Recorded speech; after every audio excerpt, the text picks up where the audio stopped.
Smith, apologies from Senator Scott Motley.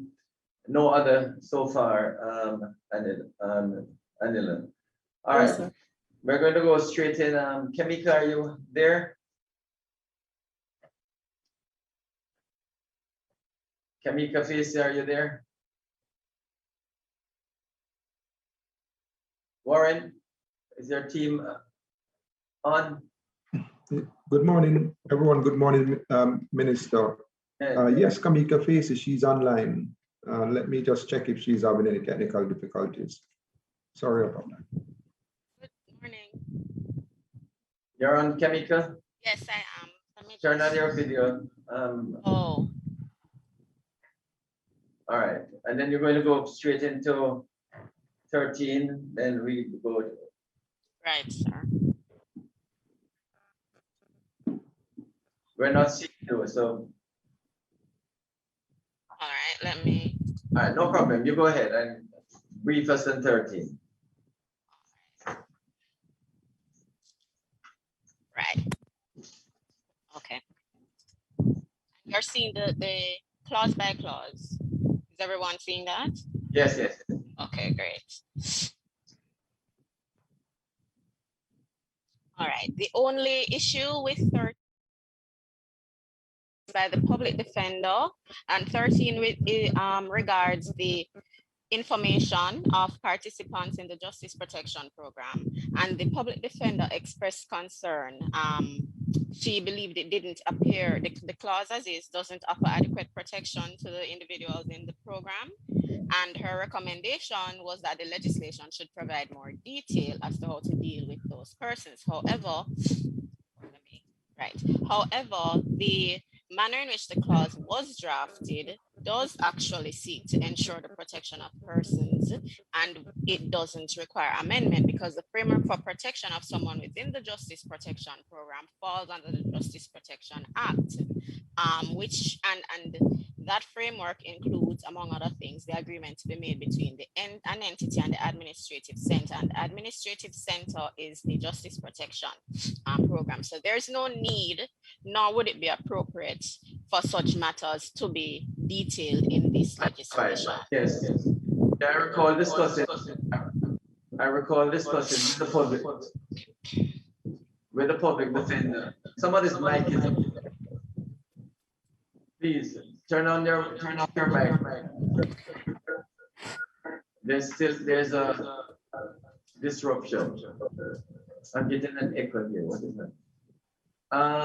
Okay, no problem. I think we can go ahead approve 13 if there are no concerns from anyone. The main problem there, to the best of my knowledge, was the details which we can put in the act. It may well come in the regulations, or the point is that persons in this Justice Protection Program, we have to be careful about protecting their identity. And that's the main consideration. And that is being done. So with that, we can move from 13 to 14. Go ahead, Kamika. Right, and as I'm sure persons will recall, many submissions centered on this particular clause. So there was an expression of uncertainty as to what occurred when enrollment is canceled, whether due to the individual asking for enrollment to be, the enrolled individual asking for enrollment to be canceled, or where the enrollment is canceled because the enrolled individual is no longer eligible for enrollment, or there is some inaccuracy which is so egregious that it has to be canceled. And specifically, several submissions. Well, let me go more into the framework. So you may recall Kamika, yes, sir? There's a disturbance coming from your mic. I don't know why. But while you're speaking, you're getting a disturbance. Is it still there now? No. Okay, all right. Now, several submissions queried the reason. Let me go into the framework a bit more. So cancellation of enrollment may take place in three instances. One where the individual requests enrollment, cancellation of their enrollment, where there is some inaccuracy, and in that instance, the authority has the discretion to cancel or otherwise. And the third instance is where the individual is not eligible to be enrolled in the system. In 2 instances, the bill currently indicates that all information will be purged, and that is where the individual is no longer eligible and where there is such egregious inaccuracy that the cancellation must be done. There is the other instance, the purging does not occur. What occurs there is that some information will be retained pursuant to the Data Protection Act.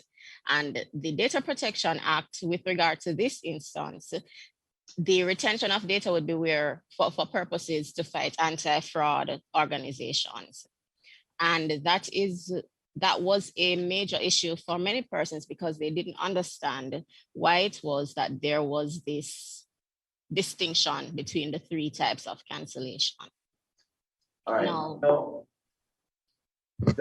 there is in the CPC, on page 21, the B, the capital B should have been a common B. Did you recall at CPC? CPC is with us? Yes, Chairman, I'm with you, but the capital B is, in my view, correct if you're speaking about correct. the subsection 5A2B. Right. The capital B is correct. So what is there common why is there a 5A if there's no 5B?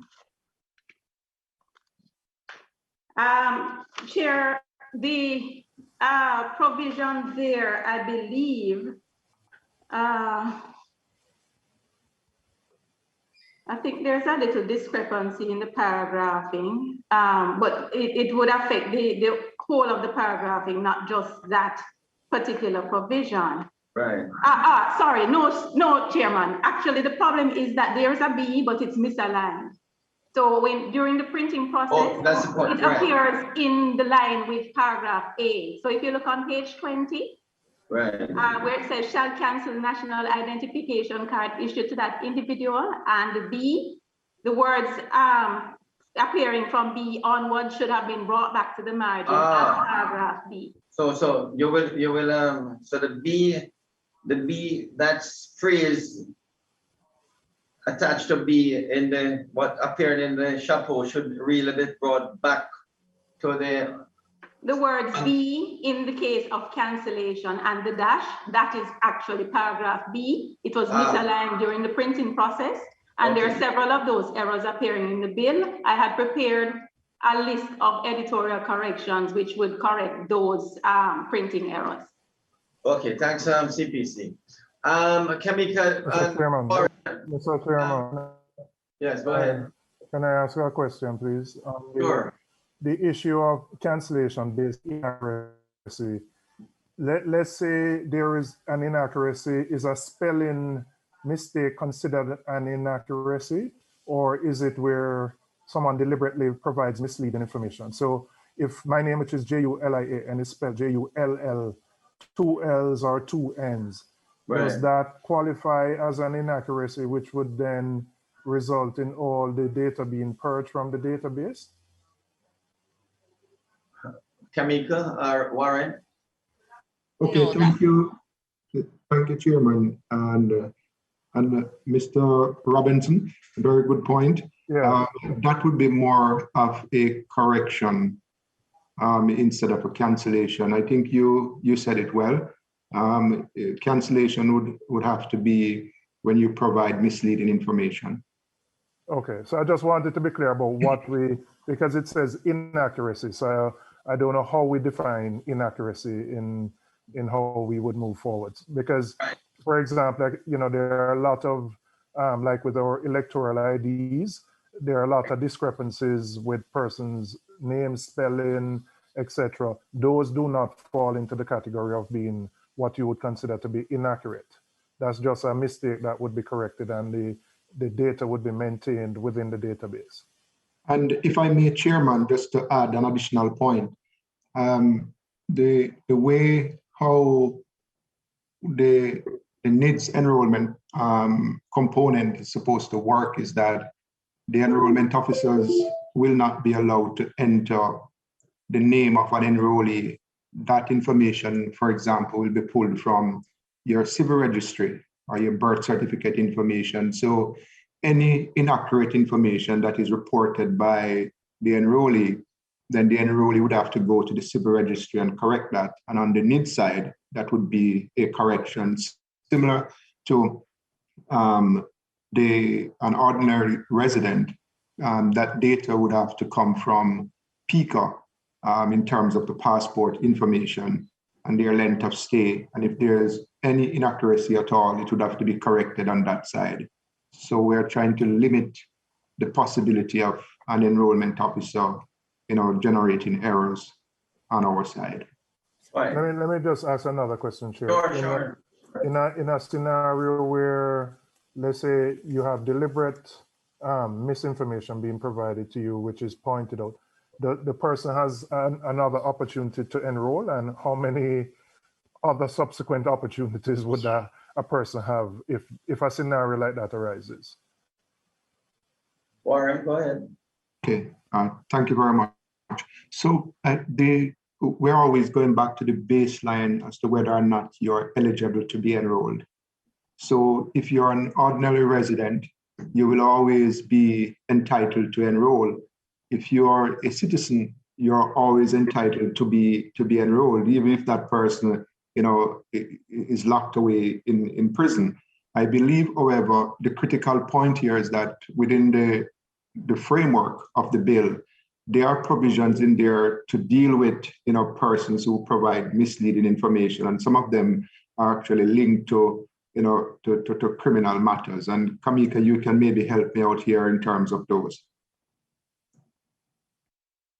Right, so there is the offense upon enrollment where the person does indicate incorrect or misleading information or inaccurate information that does result, or the person is liable to be charged with an offense in that instance, yes. But as Mr. Vernon was indicating, everyone, once they pass the eligibility test with regard to citizenship or the ordinarily resident component, will be able to enroll if everything else is in order. Yeah. Kamika, again, if you're in prison. Your mic again, Kamika. Your mic again is giving a disturbance. Okay, go ahead. You have a fan or something on, or you're now off. We're not hearing you now. Right, I'm trying to fix the issue, Chair. Yes, because it comes across in as a disturbance. All right, I think the point, Julian, that Kamika. Yeah, man, I'm good. You're good. Okay, fine. Because there's also the appeal tribunal that the person can go to. Remember, everyone, when you're speaking, turn on your video for PBCJ purposes. Okay. All right. Thanks. Then, Mr. Chairman. Sure. All right. I just want to seek some information. Sure. And to the same provision that Member Robinson spoke to, and that is 14.2, that allows for cancellation in the event of inaccuracy. Is there a possibility of a hearing being done by the authority in order to determine whether the inaccuracy is one that would require cancellation or just a correction? Because from the reading of it, it seems that once an inaccuracy, and I heard Ms. Facey speak about egregious, but I don't see any reference to that in the bill. So I don't know exactly what it means, as I think Member Robinson had a concern. But if it is not one that is egregious, as we understand that term, but one that could be corrected easily because of it being a minor error? Is there a possibility of the authority, instead of canceling, because there are repercussions from the cancellation, any hearing before that is done? And then the end rule, you would have to rely on an appeal, which may take some time. No, Senator Sinclair, the clause actually says may cancel. So obviously the may cancel would be determined by the egregiousness of the inaccuracy. So that would be my understanding. Warren, would that be so? That is my understanding, Chairman. In other words, as was pointed out by Ms. Facey, Senator Sinclair, not all inaccuracies would cause a cancellation.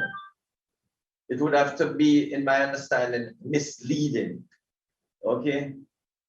Inaccuracy, as was pointed out. I appreciate that, but then the may cancel is on the part of the authority. So if the authority, whoever has responsibility within that, the authority to determine the cancellation, one person may take a particular position, and then at some subsequent time, if there is a change or a different view, or as the case may be, another person may take a different position. So it is open to, it is discretionary. I was just wondering whether there is any facility for a hearing to determine whether or not it should be canceled or just corrected because of the implications of a cancellation on an individual.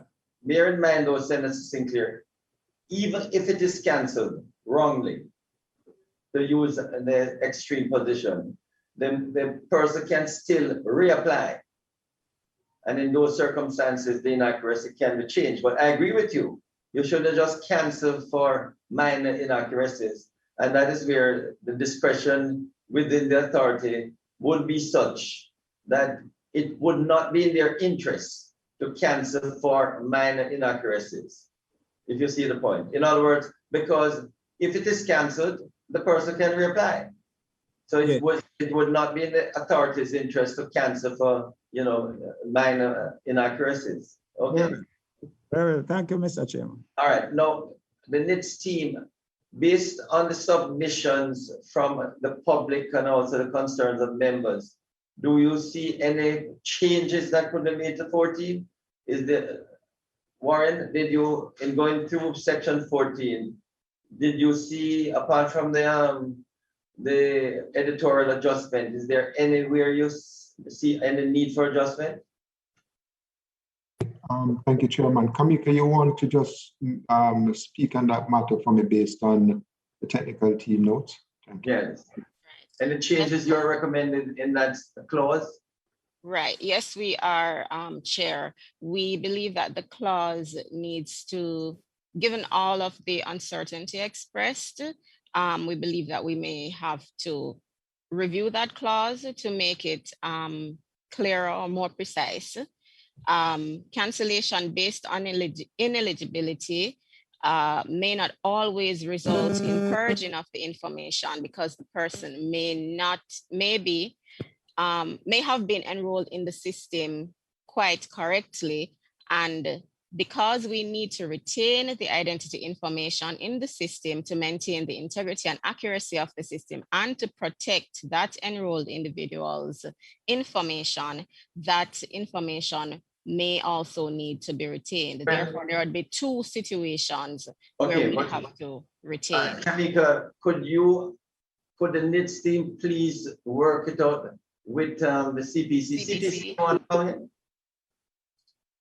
CPC, your hand is up. You want to come and respond? Thank you, Chair. It was on a slightly different issue. Firstly, I wanted to just comment that the regulation making power does include provision for setting out the procedure for cancellation. So some of those concerns that are expressed about what would happen if it's just a minor inaccuracy or so on, and what would constitute a minor inaccuracy could be dealt with some more detail in the regulations. Right, thank you very much. But for 14.2, I think the BOJ had requested that we insert the words authority is satisfied that just to make it clear that it is the authority who must be satisfied as to the inaccuracy, and we didn't have a difficulty with that insertion. All right. I think also CPC that the NITS team, wanted some clarity or some adjustment to the clause. Warren, may I beg you for future meetings that in those cases, if you get a chance over the next few days to work out with the CPC any suggestion so that when we discuss the clause, we can approve it or, we can, but at the moment we can't sign off on 14 because 14 would mean that the clarification that is needed by the NIDS team with the CPC will have to come back to us sometime. So 14 is still in brackets for approval. Is that okay, members? Because as the NIDS team say, they may want some adjustment to further clear up any misunderstanding that could be there in the draft, the present draft. So we'll have to recommit it at another time. Okay. Mr. Minister. Ransford. Go ahead, Ransford. In relation to the authority's power to re-register, my word, I think that is at 4. Yes. And it is discretionary. Is that appropriate? I mean, they assuming that it was canceled, but the person qualifies. Is there a circumstance under which the authority may refuse? Bearing in mind the idea is to try and persuade everybody to come on the program. I rather doubt it because the person can also go to the appeal tribunal. But Warren, can you respond more fully to Senator Graham's concern? Okay, I will ask Kamika to use the legal language for me, Chairman. All right, Kamika. Right. So Senator Braham, before even re-enrollment, there is an appeal process that the individual can partake of, and the appeal tribunal can give directions as to what should take place. However, more directly to your point, it's not that the authority would have a discretion to enroll from that purpose. For that purpose, the only discretion really is as to the sufficiency of the information available for enrollment.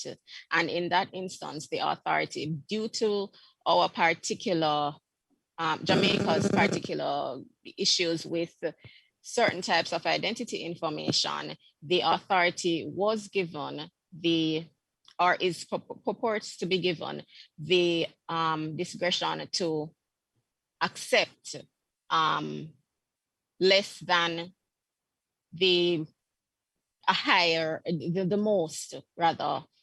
most number of pieces of identity information that would be ideally required so that the person can indeed become a part of the system. So there'd be a minimum level, but in the event that there are things such as the father's name not being available, the authority may still go ahead and register. So there's no discretion once the person is eligible. Once the person has satisfied the sufficiency requirements, the authority has to go ahead and register. So the authority cannot decline registration, for instance, on the basis that the person is in jail. And in fact, there are provisions within the bill to enable someone who is in a correctional institution to be enrolled. Okay, thanks. Is that okay, Senator Brim? Yes, I'll accept that for the moment. All right, wonderful. So as subject to the caveat that we will look at it again, we will move from clause 14. Clause 15, Kamika. Pardon me. Right, this is with regard to the national identification number, and the Love March movement had suggested that the clause be amended to indicate that the national identification number shouldn't include any identifiable attribute of the person who holds that number. We don't believe, or the technical team doesn't believe there's a need to amend the clause to include the term attribute because the clause already indicates identifier, unless the CPC believes that that is not synonymous, but that was the view that was taken. No, I'm in agreement with your response. Right. In other words, it will be, as it indicated, will be randomly selected. The number will be randomly selected. So there's no question of it having an attribute of the individual. Right. So we can leave clause 15 if there are no concerns from the members. And I don't think there's any real problem with 15. So we can move to 16, Tamika. Yes, sir. With regard to the national identification card, several submissions were made regarding the offenses. The Jamaica Constabulary Force believes that the offenses, the penalties for those offenses are too low. And so the offenses, by the way, are knowingly tampering with a card and knowingly taking possession or retaining an improperly obtained card or a counterfeit card. So the JCF believes that the fine should be increased to those ascribed to clause 910, which speaks to willfully degrading or causing failure of the needs. And at the parish court level, there's a maximum fine of $3 million. At the Supreme Court level, there is a fine and imprisonment to a maximum of 25 years. For your information, the 1610, it's a fine not exceeding $1 million. So they believe that that was too low. But sir, if I may, the committee had indicated that they would be looking at the offense regime as a whole. So I have prepared a document breaking down all of the offenses in the bill and the different, where it's tribal, whether a fine, or perhaps we should look at it as a whole. Right. So colleagues, and I'm going to suggest we leave the issue of the penalties for the offenses to we look at them overall when we have completed the clause by clause. If you look at subclause 12, it just says commits an offense, and it doesn't provide for what the penalty is. So CPC there, we'll have to work out with the NITS team how we put in a schedule, or how we determine what will be the penalty for each offense in each clause.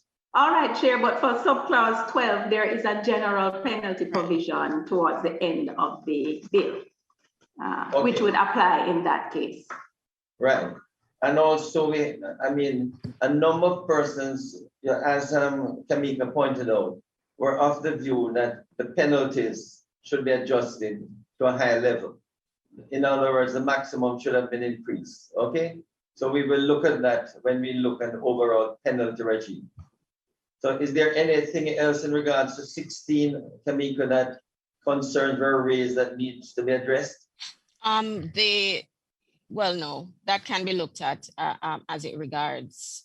The only issue was with regard to, this is from the Jamaica Bankers Association and JETS, and they requested clarification on whether or not an accredited third party should utilize a damaged or mutilated card that's submitted for provision of a service.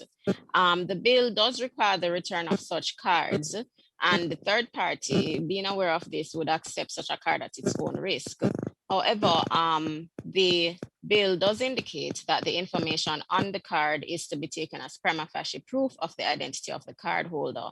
Therefore, it is really up to the third party at that point in time to decide within its own risk management framework whether to accept the NIC to facilitate the provision of service. All right, your mic again, Tamika, is giving trouble. You're still getting some problems with it. But so apart from the offense point, are there any other concerns that needs to be addressed by us? I don't believe so, not for 16. No, I believe everything could be. So are you still hearing the feedback? Every now and then you still get a disturbance. Okay, so watch it, please. All right, so that is 16. We can sign off on 16, subject to a discussion on the penalties. And 17. Also the penalties in one instance, and the Mona Law queried whether or not the true effect of clause 17(1)(b is a voluntary use of the NIC by an enrolled individual because there is no mandate to indicate that current forms of identification will remain valid and accepted for use by accredited third parties. And the committee may recall that this suggestion was made by also several other groups that the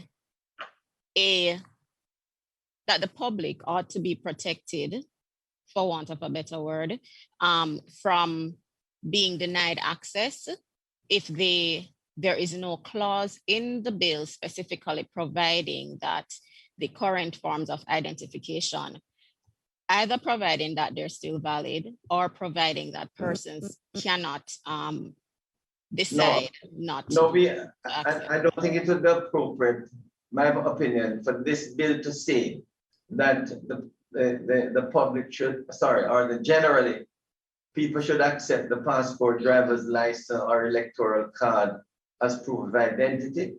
It is a matter for the agency or institution whether or not they accept a passport or any other form of identification. But what we're saying in this bill, as we discussed earlier, is that this is a unique identification of the individual, and therefore it should be acceptable certainly by public institutions, whether bank, whether private institution or international agency or like an embassy will accept it is a matter for them. We can't force an embassy to accept the national ID. But for us in Jamaica, public institutions definitely should, and I expect private institutions will too. So apart from those, I remember those concerns, but we in this bill cannot say, as they wanted us to say, that apart from this identification, this bill is ensuring that other forms of identification is accepted. It was the most inappropriate. So thanks. So no changes were recommended apart from that. Not for that. So unless members have any other concerns, we can approve 17 and go to 18. Right, sir. With regard to 18, that spoke to the period of validity of the national identification card. And for consistency, the PIOG had recommended that the facial feature images be reduced from 15 years to 10 years. And that was agreed by the committee. So in other words, in 18(1)(c), we're reducing it from 15 to 10 years. Right, sir. Because we did point out as we get older, our features change more rapidly than when we're younger, than in middle years. So the features, as I understand it, would change up to, say, age 15 or 20, and they may remain constant until you reach about 50 or 60, and then everything starts to deteriorate, including the features. So apart from that change, was anyone other recommended in 18? No, sir. BOJ had indicated uncertainty as to what occurs after the NIC is surrendered to the authority, but it is the team does not agree that this level of information is required in the legislation. It's an operational matter, and if at all necessary, could be inserted in regulations. Wonderful. Any concerns, colleagues? And Mr. Chairman. Yes, Senator Sinclair. 18(3), which speaks about the renewal in such manner as shall be prescribed. Is it the intention in the renewal process under this provision that there is going to be a charge for the new card or not? Not where it is lost, because I can appreciate, and the bill speaks to where you lose it, that there will be a fee. But in the case where there is just a renewal of the card for the fact of having to do it in keeping with age, that there will not be a charge? I don't think if I might say so, Senator Sinclair, the answer has to be no, regardless of what did Steve think. In other words, you can't force us to renew the card and then charge us. But is that so, Warren? Yes, that is correct, Chairman. Right. So there will be no charge. Mr. Chairman, can that be stated in the act? I would want to say, let's put it in the regulations rather than put it in. You'd prefer it in the act? I don't know if it's appropriate to put it in the act. Well, at wherever it can be stated in the regulation. I will. Right. Yes, sir.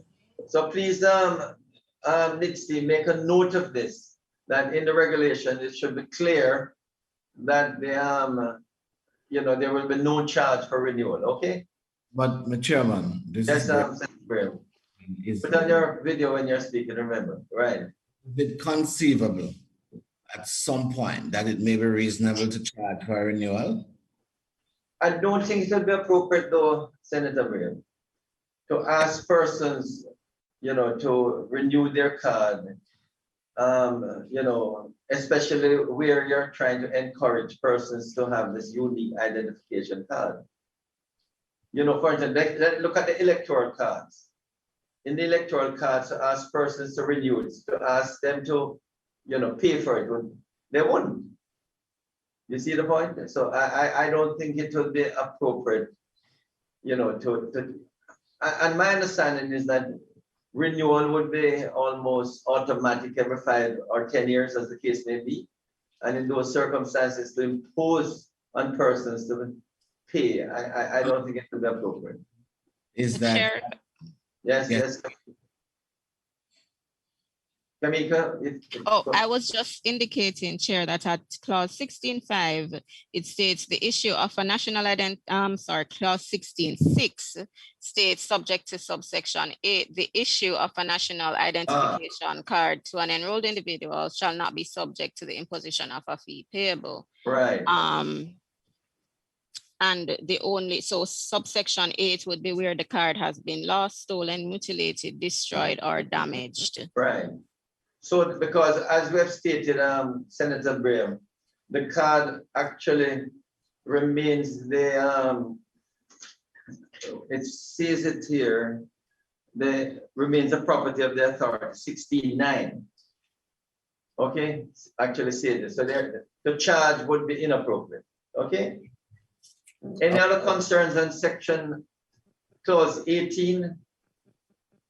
If there are no other concerns or expressed from the public, we could move to approve clause 18 and move to clause 19.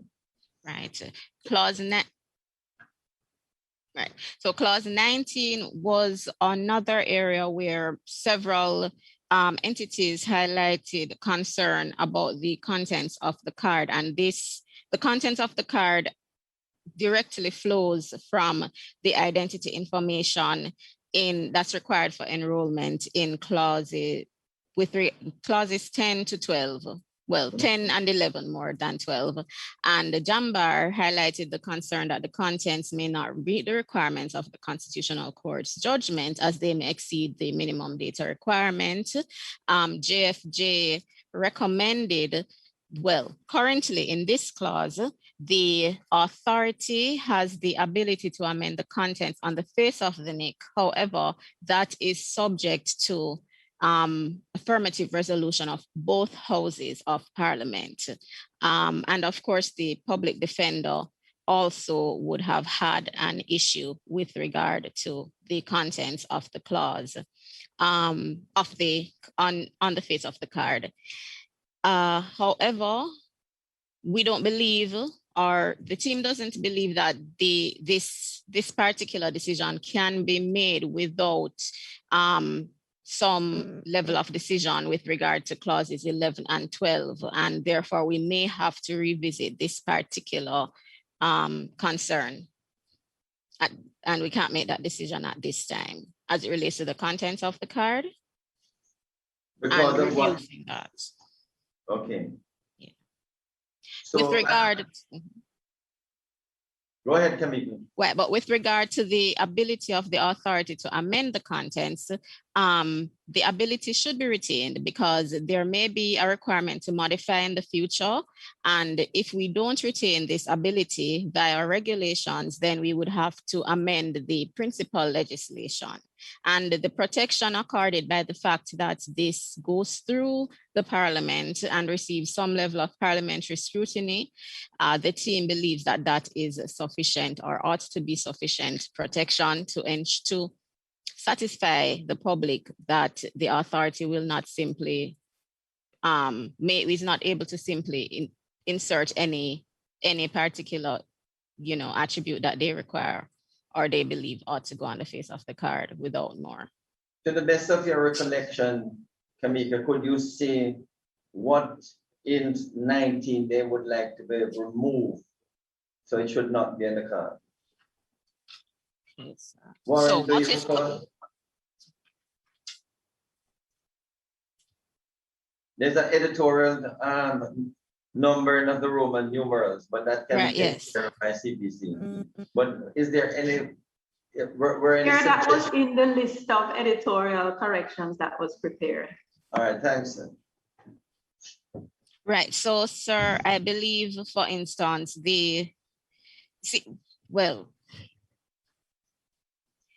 persons who would have had an issue with, for instance, the manual signature would then again have an issue with it being placed on the card itself. However, looking at the list, the team does not Recommend appreciate anything that can be removed from the card. Okay. So the position, members of JSC, of the committee, is that the team, there were a lot of discussions as to what should be on the card, but there were no definitive to say that you should not. Basically, my recollection as a public defender was wondering, why are you putting in, the facial image, which has to be on the card, as I understand it. But why are you putting for the manual signature, which again, it is on your driver's license, for example, in your passport. All of what is there on this card would be, to the best of my knowledge, apart from parish of enrollment, would be on most identification cards. So I don't see how we could delete any of this list. And that's a recommendation of the NITS team. So unless there are concerns, colleagues, we basically should approve clause 19. No, sir, just one more issue. The committee had discussed the modification of the clause to include reference to the digital content, so that security features such as the representation, the pictorial representation of the fingerprints. Warren, maybe you can elaborate on what exactly that means. Would this require a modification to the clause, or is something that would go in the regulations? Well, okay, thank you, Chairman. So we could put that in the regulations, but I believe the concern is that because this is a digital ID and we are going to be storing digital certificates, some committee members were of the view that we need to include it in regulations to account for the full content, and also a pattern of an enrollee fingerprint that will be used for authentication, especially for online services, if they so wish to use it. Chairman. Yes, Senator. If it is that those digital features are to be included, I think that should be included in the legislation, because you're going to have a problem where we have listed a number of things that should be included, and then we purport to use regulation to add more. I think that you have some arguments. No, I don't think they're adding more, Senator Brim. They're just, I think what they want to do is to say that the facial image would be a digital facial image. Is that my understanding? No, the fingerprint, sir, would be a pattern. Right. But maybe we could ask CPC if there is a a phrase or a word that could, signify what is being discussed. Is that possible, CPC? You think that we could, because Senator Graham is saying it might be more appropriate to put it in the act rather than in the regulations. I mean, the NITS team is saying regulation. What's your view, CPC? Well, the technical team can tell me if this is correct, but are we speaking about a digital representation of the person's fingerprint? Because that's what we could refer to in the provision. Well, may I, Chairman? Yes, Warren. Okay, thank you, Chairman. So yes, we are referring to a digital representation of a pattern of a fingerprint, not the full print, just a pattern that is sufficient to be used for authentication. Meaning, take for example, if you're at home and you want to sell your motor vehicle online, the tax admin processing that transaction want to be absolutely sure that it is you. So on the card itself, you would have a pattern of one of your fingers on the card, and you'll use that to authenticate. So we're saying that there should be somewhere in regulations or maybe in the primary law some provisions to allow this to happen. All right. So what we're going to... Sorry, Chair, I just want to clarify. Should this be on the front of the card or the back of the card? No, it wouldn't. It wouldn't be on the front or the back because it would be stored on a processor on the card. So, and it is actually in the card itself. That processor would be in the card. So the card is like a little computer. Mm-hmm. So that information will be stored. So it's not printed on the front or on the back. You won't be able to see it. So it would require then CPC a phrase to say a digitized version hidden within the card itself that could be authenticated by the NERA. Is something like that? Is that what you're saying, Warren? Something like that, Chairman, but we want to be very specific. We can share a specific term that is used. There's a specific term that is used that we can share because it's not the full print. And we don't want to give the impression that it is a full print. No, may I just say then, CPC and team, we're going to approve 19 subject to the CPC and the NITS team returning to us how this digitized version of the fingerprint is either stored and whether it is more appropriate to put it in the act as Senator Graham has suggested or in the regulations as the NITS team is indicated. Okay, so we approve it subject to how the digitized version of the fingerprint is stored or whether we put it in the act itself or in the regulations. So just bear that in mind.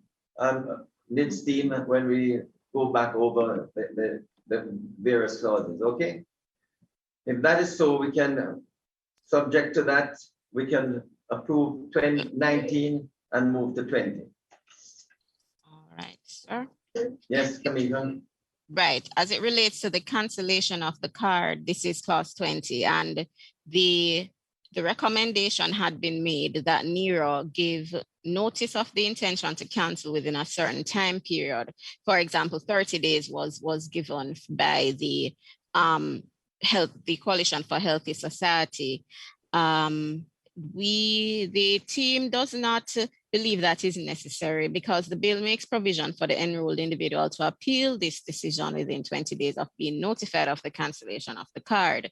Additionally, the discretion is there for the card. The particular reasons for cancellation, which I will indicate, the card was issued based on inaccurate or incomplete identity information. It was issued in error and there's a defect in the form of the card, or the person, the eligibility requirement is no longer satisfied because the minister has caused a declaration of renunciation of citizenship or deprived the person, the enrolled individual, from being a citizen. Those are the reasons, and consequently, we don't believe it's necessary for the bill to make this provision, subject, of course, to the committee's decision. Right. So, apart from the penalty, the offense and penalty, which we will modify or we will return to. Are there any other concerns that were expressed? Yes, go ahead, Senator Brim. Well, I think Ms. Facey had another point. Right. No, I think she's saying. Go ahead then, Kamika. Right. The JAMPRO had highlighted the fact that a NIC is also cancelled upon cancellation of enrollment and recommended that the section be expanded to refer to that type of cancellation as well. But you didn't say need to, the NIC didn't. We don't have an objection to that suggested amendment if it will strengthen the legislation, and we refer that particular decision to the committee on the advice of the CPC. Before I go to CPC, Senator Graham, would you like to comment? Not on that particular issue. But maybe, unfortunately, the point that Ms. Facey was, I was distracted. But I was just looking at the question of this cancellation because of loss of citizenship. And I understand what that is, but that would not prevent somebody who is otherwise entitled from applying. So I suppose it is fine. If you are cancelled because you lose your citizenship, but you qualify because you are normally resident. Right, sir. So actually that was my next point, Okay, because the MNS had actually highlighted the necessity of considering that particular situation that you're referring to, where, for instance, the person renounces citizenship but retains permanent residency and may therefore be eligible on the basis of being ordinarily resident in Jamaica. And so the suggestion was that the committee may want to consider modifying the clause to account for that particular situation. okay, CPC. But is it, Mr. Chairman? Sure, Mr. yes. Chairman? Yes, Minister Williams. I mean, my understanding is that this ID is simply that, an ID. It does not speak to whether you're a citizen or not a citizen. It's just simply an identification as to who you are, the person. And so I don't know that we need to modify for different situations, because it's an ID, it doesn't confer anything else other than identity. In fact, Minister Williams, we will return to that because Senator Graham on Tuesday, to be exact, brought up the question of, say, the refugee or person who has no real status in terms of residency, or well, in terms of citizenship, whether or not the person can get a card in Jamaica, being resident in Jamaica, ordinarily resident. And remember, we're coming back to that, Senator Graham, because it's a policy decision, as the AG said. But in discussion between Minister Williams, AG, and others, we took the view that this is an identity card, okay? And it has nothing to do with citizenship or permanent residence, as the case may be. Is that my understanding, Minister Williams? Well, Yes, Chairman, yes. Even if you're here in Jamaica illegally, let's say, you could still have an identity card, because the state needs to know who is within its borders. Right. It's not conferring any citizenship or any status. It is just an identity for this person. So, Senator Bray, we're going to come back to that when we look again. I think it was clause 4 or 5. I personally agree with that view. That's why I had raised it previously, with the hope that we would come to that position. So I'm very happy. Right. However, this clause, Minister Williams, is not really what it is saying. Is that if you lose your citizenship, then the card can be revoked. That's how I understand it. And then NITS team, that may well, and CPC requires some modification, because even if you renounce your citizenship for whatever reason, but you're still resident in Jamaica, you may still be eligible to keep your card. Okay. But Chair, I think in those circumstances, then it's up to the individual then to reestablish their eligibility as a basis for the issue of the card. So they could either, in that case, go through the process of appeal, which is provided for here, or go through the process of reapplication, where they would then establish to the authority's satisfaction that they're eligible as a resident. I don't think we need to cater to a situation where there is a change in status, because ordinarily where there are other documents issued by agencies where there are eligibility requirements and the requirements might change, it's a matter for the individual to bring themselves and establish that they're eligible. Okay, so you don't see any need to change to make that amendment, CPC? No, Chair. Is that Ned's team? Is that okay then? I did, Chair, definitely. All right, Senator Graham. So we leave it at that, but we will return a bit for that further discussion in that clause 4 that we had reserved. Okay, so 20 is okay. Can we move to 21? Just one further thing in 20, the judge recommended that the authority should be mandated to issue a notice of cancellation of a card within 30 days of cancellation. This matter, however, may be dealt with administratively. So it is up to the committee to decide whether or not that mandate needs to be placed in legislation. I would say regulation. Very well, sir. 21.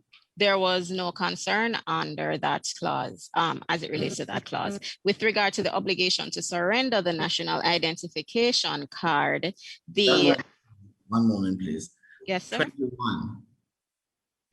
The authority may reissue a cancelled national ID card. I don't understand that. Or you reissue a cancelled card. Is it a new card? Is it the same card? I don't understand. Is what is being conveyed? Yeah. Okay. Warren, I'm going to ask you to indicate operationally whether or not this is what we I assume that you'll be issuing a new card, not the same old card. But if that's the idea, then they can let me know.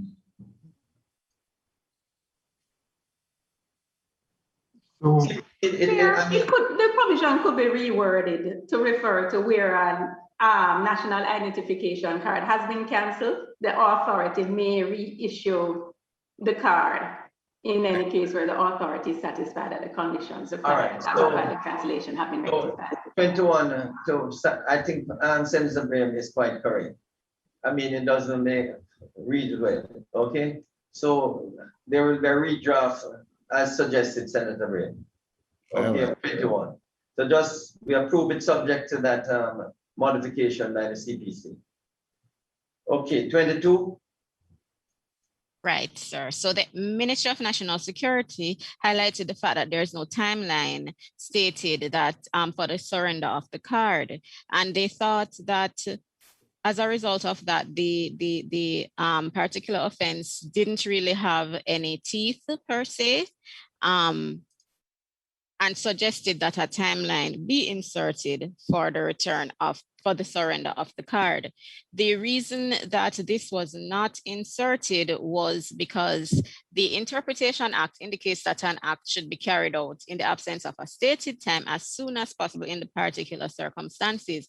This particular offense was meant to be a deterrent in appropriate circumstances. So such a requirement could place an onerous burden on the person in possession of the NIC. So for example, where the enrolled individual has died and the person in possession of the card, the legal representative, for instance, fails to submit the card within the required time as stated, the person would have committed an offense. However, if it is as soon as possible in the particular circumstances, then we believe that that would strike more of a balance. So your suggestion is to leave it as is? That was our... Okay. Any concerns, members of the committee? All right, that is basically what we had planned to do up to today. Now, what I'd ask Warren is that if the NIDS team could really look back at these clauses that we have done in the last 3 days and just do for me, where we approve, we said approve, subject to A, B, C, where it is still up for further discussion, just put up for further discussion. So that can be circulated to the Joint Select Committee members so that at a later date, we can clarify or clear up all those that, you know, require further discussion. Is that okay, Warren? Yes, Chairman, and if I may, Chairman, we would like an opportunity to go through with the committee at some point, clause 11 and 12. Right. Information, just to explain what each line is for the committee to be able to decide. Right. So, I mean, I don't necessarily want to do it today because it may well be that you sort of just, you could, Warren, send us what you were suggesting so that all the members of the committee will have prior knowledge of what you are suggesting. Is that okay? Yes, Chairman, we will get that to you by end of day. Thanks. And no, what I'm really saying is that we could, one of the mornings next week, you know, depending on how we get on with from 23 onwards, either finish 23 onwards and come back to them, or we could deal with them before we move on from 23 onwards. We can make that decision, you know, sometime, okay? Yes, thank you, Chairman. So it may well be that we go through all the clauses and then return for the final consideration of those clauses that had posed some concerns, okay? So I think at this time, we're going to adjourn because we have gone up to the clause that we had in the schedule. So we don't necessarily want to go beyond what we had in the schedule for today. So members of the team, I want to thank you again for, you know, everything that you have expressed and the concerns. And please, we'll next week, Tuesday at 8:30, we'll go again to see how we can complete the remaining clauses and also to, you know, return to those clauses that still have some concerns. So if there are no other points to raise, we can ask for an adjournment. Before you ask for the adjournment, Mr. Chairman, Sure, Senator. you mentioned Tuesday of next week. Is it going to be Tuesday, Wednesday, Thursday, or That's 8:30 to 9 to 10. Tuesday, Wednesday, Thursday? Right. So next week, Tuesday, Wednesday, Thursday, 8:30 to 10. Unless, Anila, did you find an afternoon for us anytime? No, not yet, sir. Well, there's a possible afternoon today, but it will be too late to notify me. Next week. Okay. Minister, I prefer the mornings for what it's worth. No, I mean, I must admit it is forcing me to get to office early for once. So, All right. Tuesday, Wednesday, Thursday at 8:30. Thanks, everyone. And can someone move for the adjournment? I so move. Julia. Thanks again, Minister. Sorry, Member Robinson. All right. Thanks, everyone, and have a good day.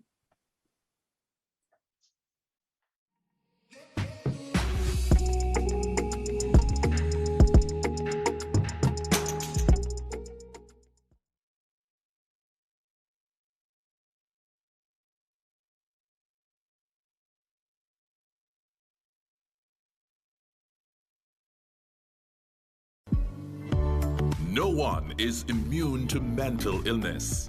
Your age,